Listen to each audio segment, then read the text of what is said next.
आज का टॉपिक है हमारा हिंदी व्याकरण में संज्ञा। देखिए, संज्ञा किसे कहते हैं?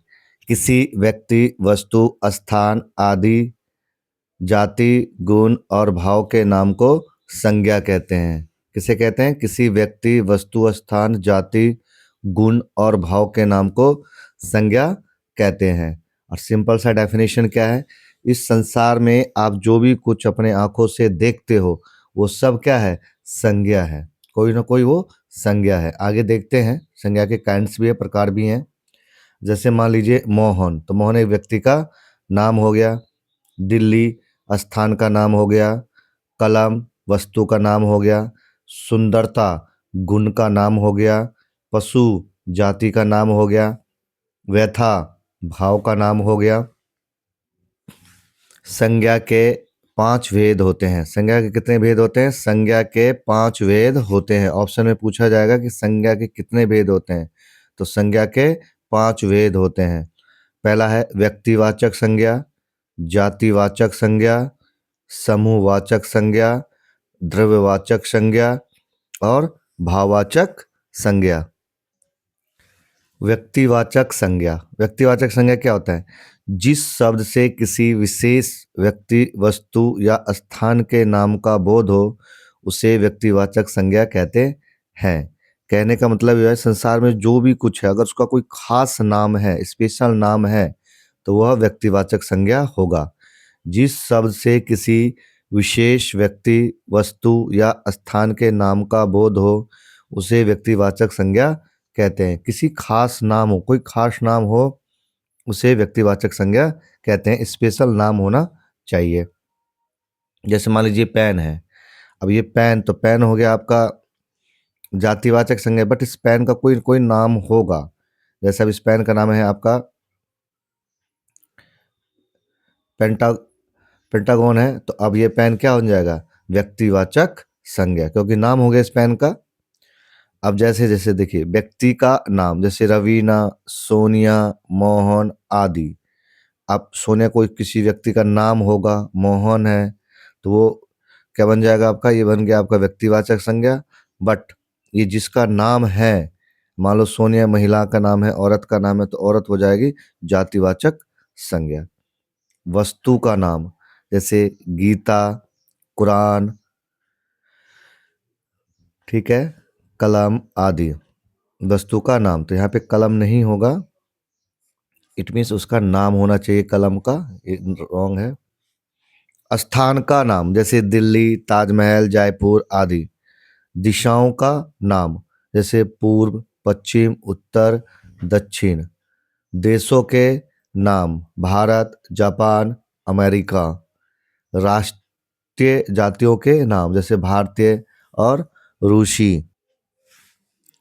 राष्ट्रीय जातियों के नाम भारतीय, रूसी, जापानी, ये सब किस में आ जाएंगे? ये सब आपका व्यक्तिवाचक संज्ञा में। समुद्रों के नाम जैसे हिंद महासागर, भूमध्य सागर, तो ये सब व्यक्तिवाचक संज्ञा में आ जाएंगे। नदियों के नाम, नदी बहुत सारे बन, उसका कोई स्पेशल नाम अगर होगा तो वो आपका व्यक्तिवाचक संज्ञा हो जाएगा। जैसे गंगा, कृष्णा, कावेरी, सिंधु, यमुना।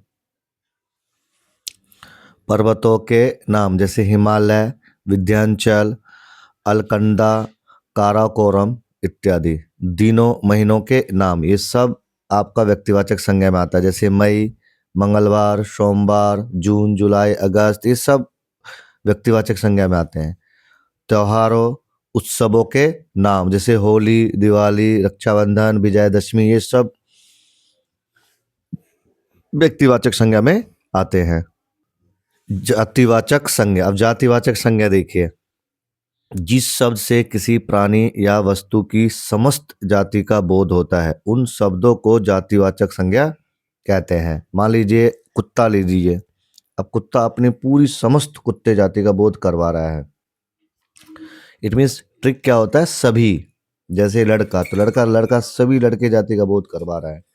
बट लड़के का कोई नाम अगर होगा तो व्यक्तिवाचक संज्ञा हो जाएगा, बट लड़का क्या हो जाएगा?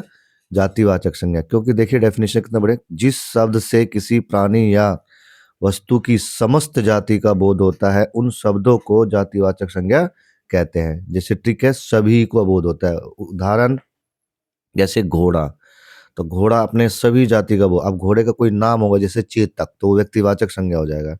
बट घोड़ा क्या बन गया, जातिवाचक संज्ञा, क्योंकि घोड़ा सभी अपने घोड़े जाति का बोध करवा रहा है। जैसे ऐसे ही मनुष्य, वृक्ष, जैसे वृक्ष है, मान लो वृक्ष है ट्री, अब कौन सा ट्री, आम का ट्री है, तो अगर आम का ट्री ले लिया, वृक्ष ले लिया, तो आम बन जाएगा व्यक्तिवाचक संज्ञा।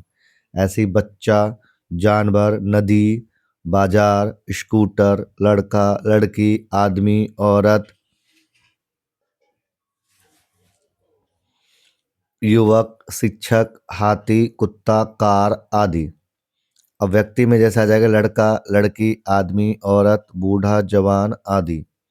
वस्तु में घर, कार, फल, सब्जी।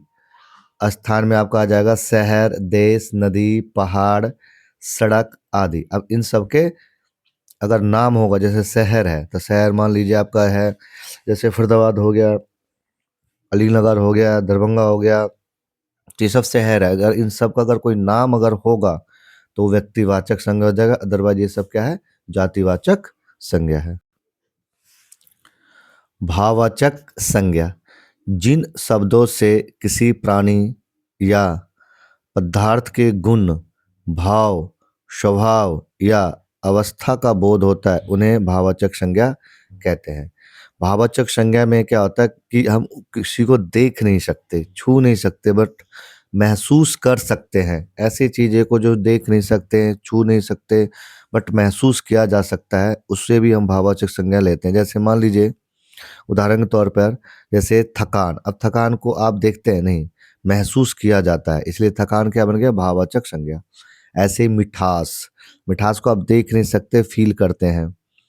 अब जैसे ये बुढ़ापा, तो बुढ़ापा एक अवस्था है, इसको देखते नहीं, महसूस करते हो। जैसे गरीबी, आज़ादी, हंसी, चढ़ाई, साहस, वीरता, उत्साह, ईमानदारी, बचपन आदि, इन सबको देख नहीं सकते, महसूस कर सकते हो।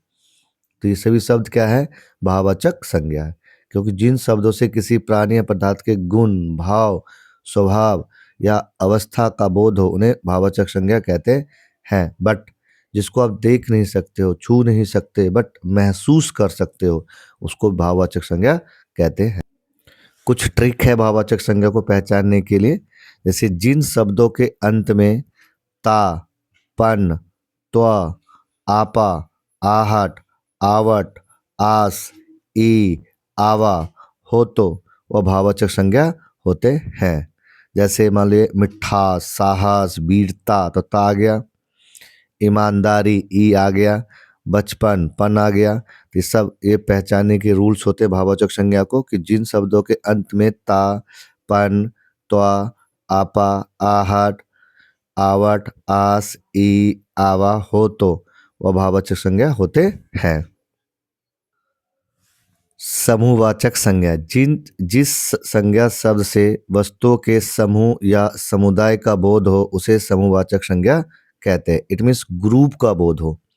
जिस संज्ञा शब्द से वस्तुओं के समूह या समुदाय का बोध हो, उसे समूहवाचक संज्ञा कहते हैं। समुदाय मतलब ग्रुप में होना चाहिए। जैसे भीड़, मेला, कक्षा, परिवार। अब परिवार एक व्यक्ति का तो नहीं होगा, मतलब दो चार व्यक्ति से होगा।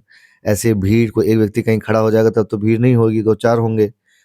ऐसे झुंड, सेना, दल, गुच्छा, टोली, फौज, गुलदस्ता। अब गुलदस्ता एक फूलों का तो गुलदस्ता नहीं, टीम एंड संग्रह। तो ये सब सारे शब्द क्या है, समूहवाचक संज्ञा है। व्यक्तियों का समूह, जैसे भीड़, जनता, सभा, कक्षा आदि। ऐसे वस्तुओं का समूह, गुच्छा, कुंज, मंडल, गोंद। गोंद का मतलब होता है फलों का गुच्छा। ये सभी किसमें आ जाते हैं, समूहवाचक संज्ञा में आ जाते हैं। द्रव्यवाचक संज्ञा, जिस संज्ञा से नाप तोल वाली वस्तु का बोध हो, उसे द्रव्यवाचक संज्ञा कहते हैं। नाप तोल, या दूसरे शब्दों में जिन संज्ञा शब्दों से किसी धातु, द्रव्य, सामग्री या पदार्थ का बोध हो, उन्हें द्रव्यवाचक संज्ञा कहते हैं। जैसे तांबा, पीतल, चावल, घी, तेल, सोना, लोहा, पानी, दाल आदि, चांदी, कोयला आदि।